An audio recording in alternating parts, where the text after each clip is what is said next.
कराची में मौत सस्ती और नौजवान महंगा। शहर कायद में एक और घर जुड़ गया, एक और माँ का लाल छिन गया। औरंगी टाउन में डकैतों ने मज़ाहमत करने पर 18 साला नौजवान को गोलियों का निशाना बना दिया।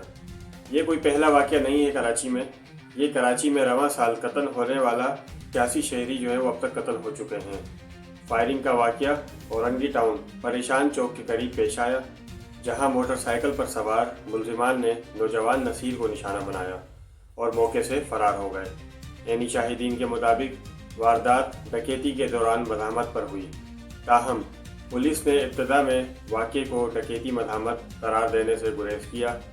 वाक़े के बाद जहां बहक नौजवान की लाश को कानूनी कार्रवाई के लिए अब्बासी शहीद अस्पताल मुंतकिल किया गया, जबकि पुलिस की नफरी ने मौके पर पहुंचकर तमाम शवाहिद इकट्ठे कर लिए। पुलिस के मुताबिक फायरिंग इत्तेहाद टाउन थाने की हदूद में हुई, जबकि ज़ख्मी नौजवान मोमिनाबाद थाने की हदूद में आकर उसने दम तोड़ा। पुलिस का कहना है कि इब्तदाई इत्तलाआत के मुताबिक ये वाक़या डकैती मज़ाहमत का है, ताहम हतमी मौक़िफ़ तफ्तीश मुकम्मल होने के बाद सामने आएगा।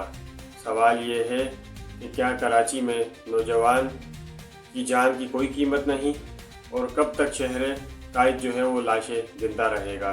मज़ीद अपडेट्स के लिए हमारे चैनल को लाइक, शेयर और सब्सक्राइब ज़रूर कीजिएगा। खुदा हाफिज़।